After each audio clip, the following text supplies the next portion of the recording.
ఒకరోజు అన్నాతమ్ములైన కృష్ణయ్య బలరాములు అడవిలో నుంచి వెళ్తుంటారు.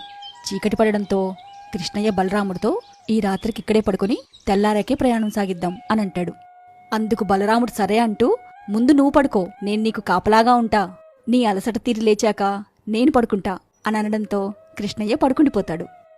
కొద్దిసేపటికి అకస్మాత్తుగా ఒక రాక్షసుడు ప్రత్యక్షమవుతాడు. మీకెంత ధైర్యముంటే నా అనుమతి లేకుండా నా చోటికొస్తారా అని గర్జిస్తాడు. కృష్ణయ్య నిద్రెక్కడ భంగమవుతుందో అని బలరాముడు నోటమాట రాకుండా ఆ రాక్షసుడికేసి కోపంతో కళ్ళెర చేసి చూస్తాడు. అప్పుడు రాక్షసుడు ఆకారంలో ఇంకా పెరుగుతాడు. అది చూసిన బలరాముడు ఇంకా కోపంతో కళ్ళెర చేస్తాడు. అప్పుడు ఆ రాక్షసాకారం ఇంకా పెరుగుతుంది. అలా బలరాముడు కళ్ళెర చేసిన ప్రతిసారి ఆ రాక్షసుడి ఆకారం పెరిగి పెరిగి పెద్ద చెట్టంత ఆకారం తీసుకుంటుంది. ఇంక బలరాముడికి దిక్కుతోచక కృష్ణయ్య అని గట్టిగా అరిచి మూర్చిపోతాడు. కృష్ణయ్య నిద్రలేచి